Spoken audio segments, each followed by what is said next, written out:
Good morning, everybody. It's Christa Madrid, your realtor at Colorado Home Realty, and my partner in crime, Brad Lyons at Independent Bank.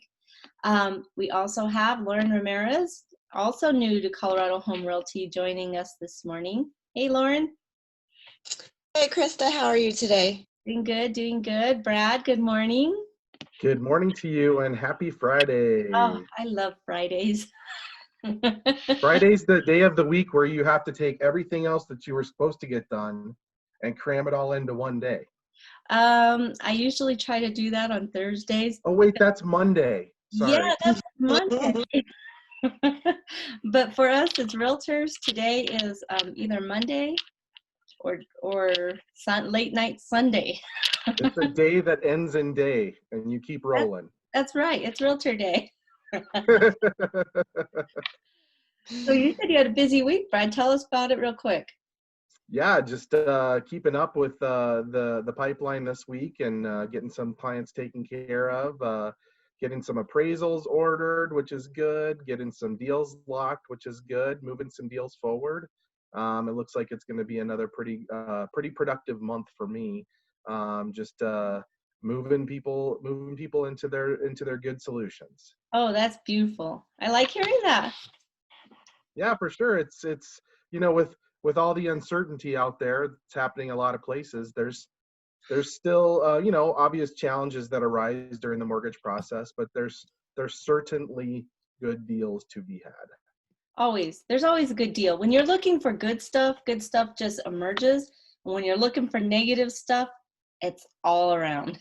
I was actually just reading about that this morning, and one of the things that I was discerning is that we are filters, right? Mm-hmm. Everything that comes into us, everything that we consume, we can either spit back out in a negative way, or we can process it and flow back out in a positive way. And so we just have to remember that every single one of us is a filter for everything that's around us that we're going to give back to someone else. So we got to keep it on the positive. Well, I certainly am guilty of spitting, but I prefer to flow. Good call. So Louren, you have recently joined Colorado Home Realty. You've got an active buyer in place. You have a closing coming up toward the end of June. Holy smokes. Anyway, what are you seeing out there? So I have a couple other buyers as well asking about how the market's doing. Is it a good time to buy? Are home properties going to go down? Buyers are concerned they're going to buy now and then their house value is going to go down, by next year. And I think, I always say rates are great. You're going to get more for your money now, than we were, 6 months ago.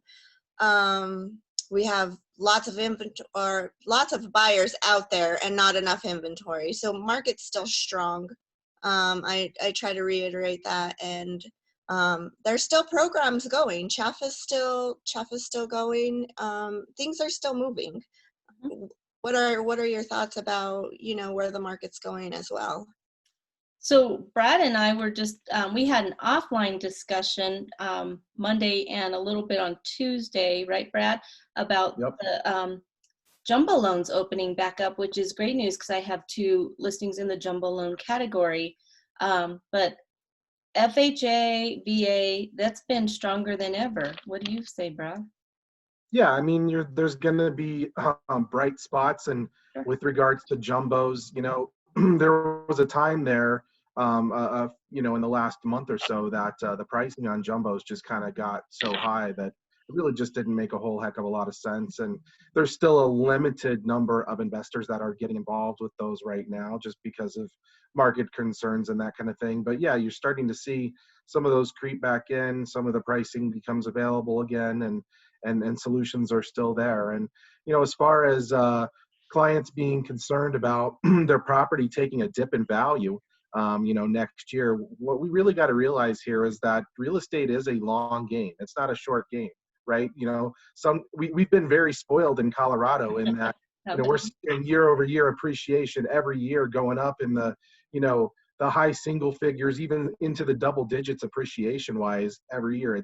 It's almost, sometimes thinking it's unsustainable. If we have a plane out in value and things kind of go flat a little bit, that's still a very, very sound investment, and real estate is going to continue to perform into the future, and it's always going to rebound. So, while we might have some concerns about our values going down next year, and nobody has even, said that that's truly what's going to happen, but let's say it does happen, that doesn't mean that it was a bad decision to go in and make that purchase.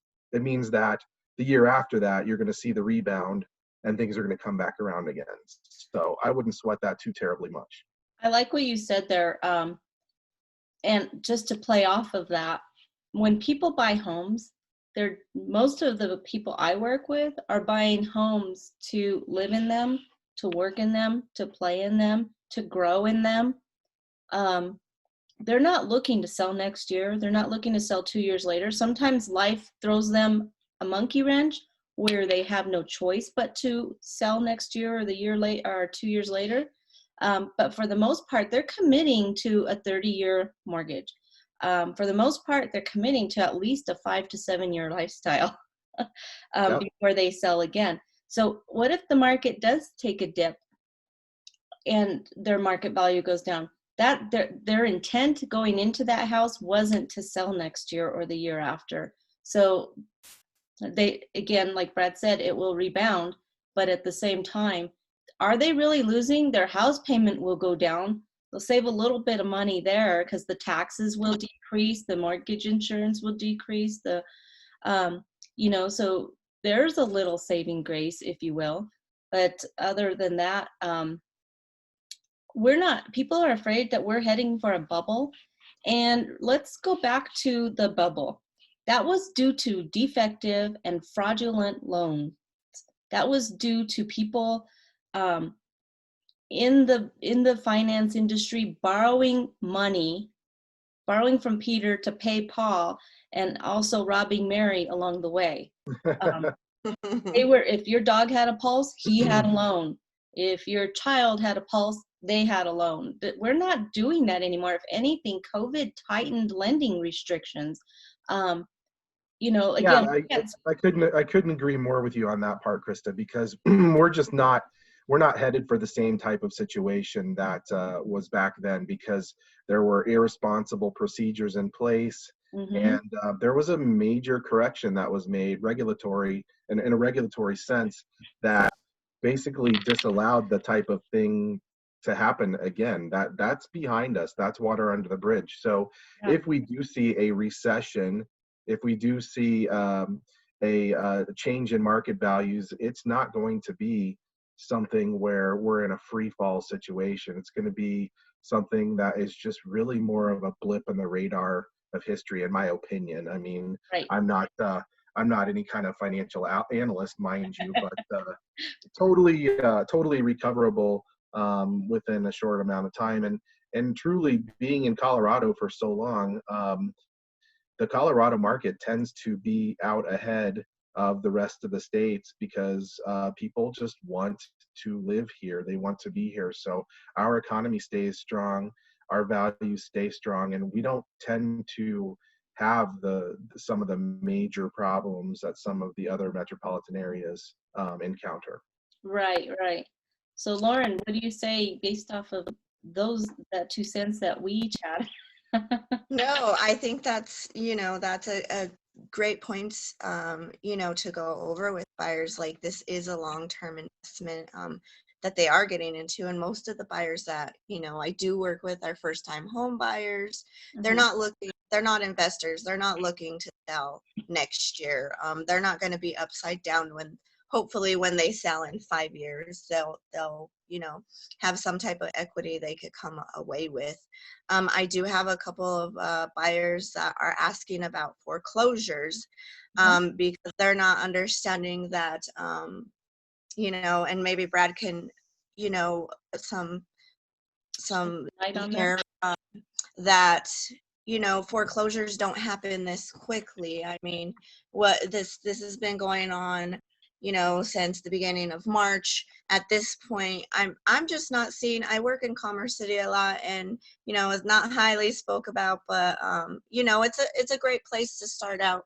You know, home values are lower out here, but even I'm not seeing a lot of foreclosures. Yeah, I think that we're a ways out from that happening. I mean, that's probably first of all, for a bank to seek foreclosure on someone, you know, a bank or a mortgage company is going to eliminate every possibility in attempts to keep that individual or that family in that home. That's the last thing that they want to do. It costs them money.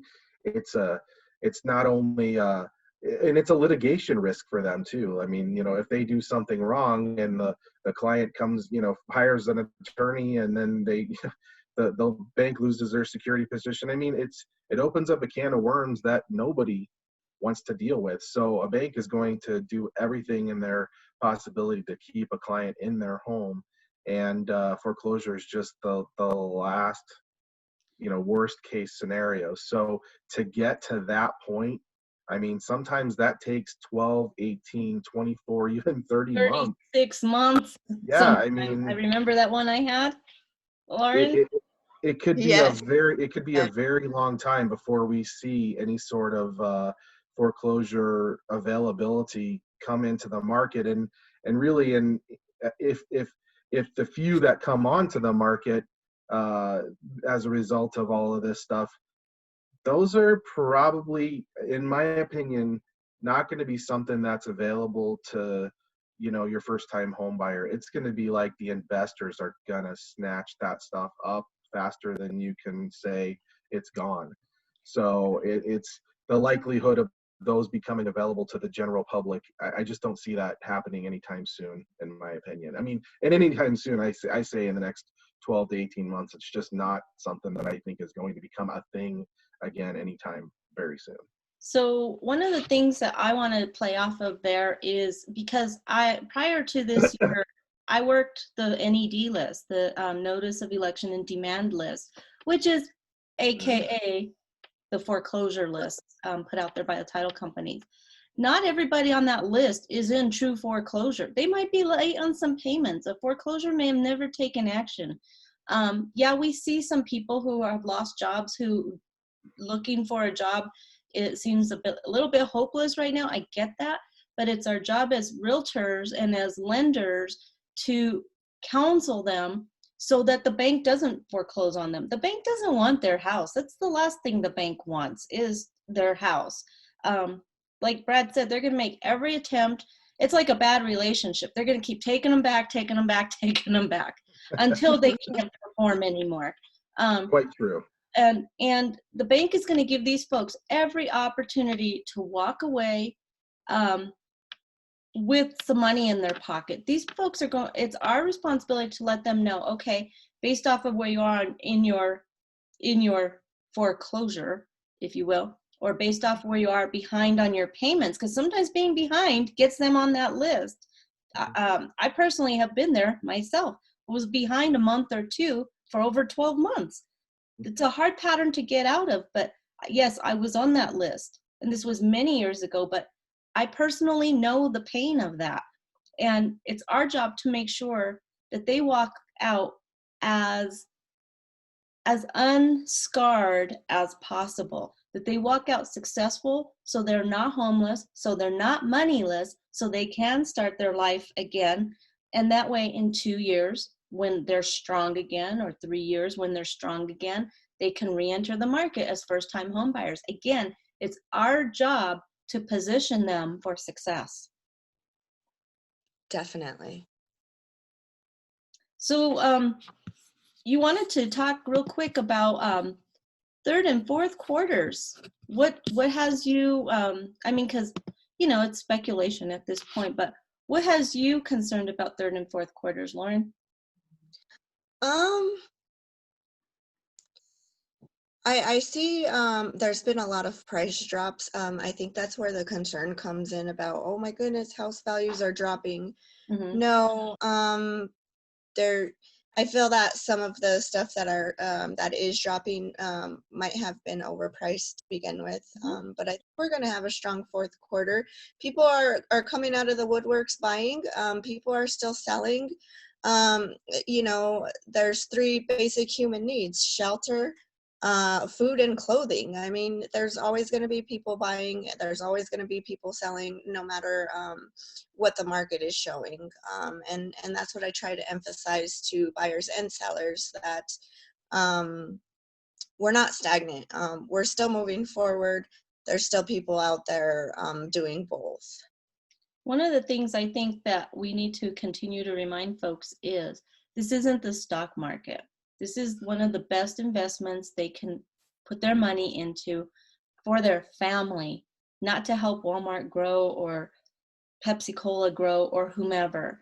This is their personal investment. It will have the largest return over their stocks and bonds by far. And this is only their return. They don't have to share it with hundreds of thousands of other shareholders. This is strictly their return. It's an investment in them.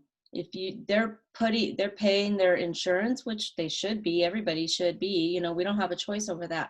You're paying your utility bills, you're paying for the necessities, or what we think are the necessities.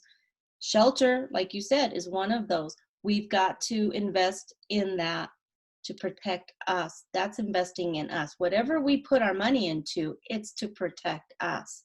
So we need to see purchasing a home, regardless of what they think the market's doing or what the news says the market's doing, because the news reports on a national level. They don't report on a Denver level. Even the Denver news doesn't report on a Denver level.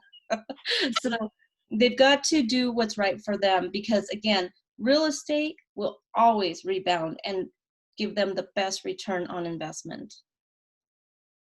Most definitely. And I think, you know, what we people need to realize also is that when a tough time comes up, you know, that is not the rest of their life, right?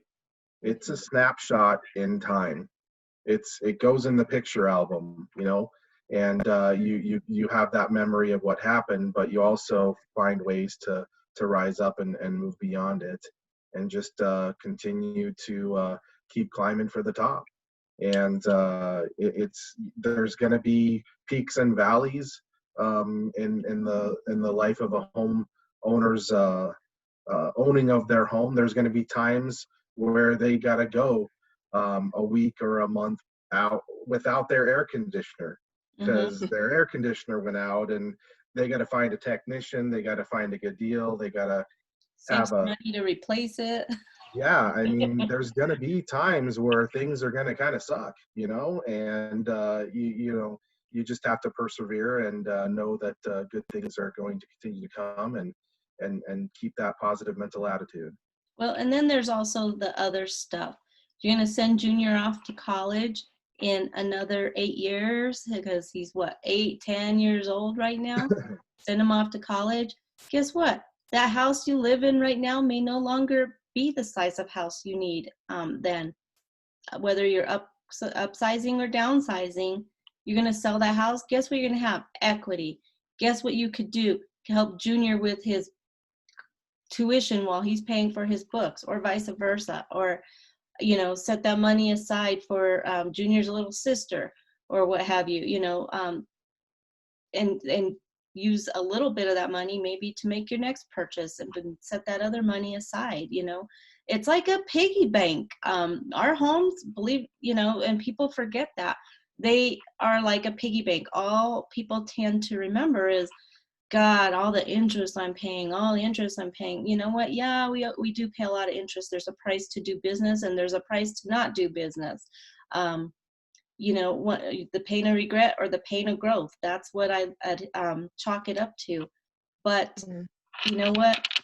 It's like a piggy bank. It all adds up. It might be a dime at a time, $100 at a time, but before you know it, after 7-8 years, it's going to be $500 every month being saved up. And that adds up quickly. And hopefully, you know, by the time that happens, the house can work for you. Right. Definitely. Great points, Christa. Thank you so much. Oh, thank you. I play off of your words. So I have some active buyers in the market as well. It's been an interesting ride, but you know, the home prices do seem a little out there for what we're looking at. But again, you know, I remind them of the same thing. I have a seller that is like, oh my God, the bubble's coming, the bubble's coming. I'm like, the bubble's not coming. I'll buy you some bubbles if you want to see the bubble. That's really it. But it's our job to remain educated, to stay educated. That way we can calm their fears, or at least give them enough information that they can do some fact checking based off of what we're telling them as well. Because everything should be fact checked. What do you always say, Brad? Oh, trust but verify. Trust but verify. That's right. We always need to give them enough. I had to dig deep for that one. Sorry. That's all right. But I mean, that applies now more than ever. Now more than ever. So that's where we're at. So what else, Louren? What else is going on? What else do you have for us? You know, the couple buyers that I have, the buyer that I'm closing next week is, or in 12 days, he's pretty happy. I mean, I think, like you said, you need to educate people, not just, hey, let's find your house, sign here, here, and here. They need to know the process. They need to know what's going on with the market. They need to know about their loan, what they're getting into, and what they might come out with later. Like you said, it's an investment. It's a long-term investment, and they need to know a few years down the road they are going to have some type of equity that they're going to build. So I think that's great, and he's very excited. It is an FHA. He is a first-time home buyer. It is actually a CHAFA, so they're still going. I love these buyers because at the end of the day, they're just so happy that they were able to do it, and that it's just a great feeling. That's awesome. Well, I think we're about to wrap it up, but let's give you a taste of what Monday's looking like. So this past Monday, Brad and I talked about the process of a home loan. This next Monday, we're going to dive into what that process entails. You know, we just gave you an overview.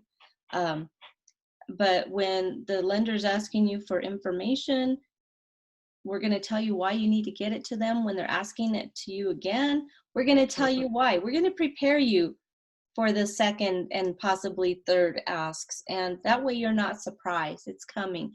For the people who are terribly upset regarding these requests, it's because they've been ill prepared. And so whether you use me as your realtor, Louren as your realtor, or Brad as your lender, we would like to do our due diligence to ensure that you are well prepared, because to us, it's important that you have a smooth and memorable, in a good way, experience. Amen to that. Yeah, like customer service is important to us, yes, right? From a transactional situation. Always. But customer loyalty is what we're always looking to steer for. So this is why we talk about these kinds of things. That's right. That's right. So once again, to remind you, Brad can help you no matter where you're purchasing a home. It doesn't matter that he lives in Frederick or Firestone, in that area. It doesn't matter. He's always willing, able, and ready to help you. So always reach out to him. His number. Nationwide. Thank you, Christa. Thank you. Nationwide, except Maryland. Sorry, Maryland, but sorry guys. Yeah. Seem to have it figured out because no one's made that request yet. So we, you know, again, let Brad know if you need his help, whether you're selling a home and moving out of state, you're refinancing your home. These first-time home buyer programs, I use my air quotes because there's so many of them. There's not one. And Brad will be happy to go over your individual situation to prepare you for what works right for you, not what worked for your coworker or your mother-in-law or your sister's cousin's best friend, for you. And it's not one size fits all. It's tailored. It's a very, very tailored business. And then again, you know, we couldn't be happier to promote Brad. And Louren and I are always available to help you. If we're not in a service area that can benefit you, we will find you an amazing realtor who can help you. Definitely. With that said, we're going to wish you a happy Friday. We'll see you early on Monday. And everybody, enjoy your weekend.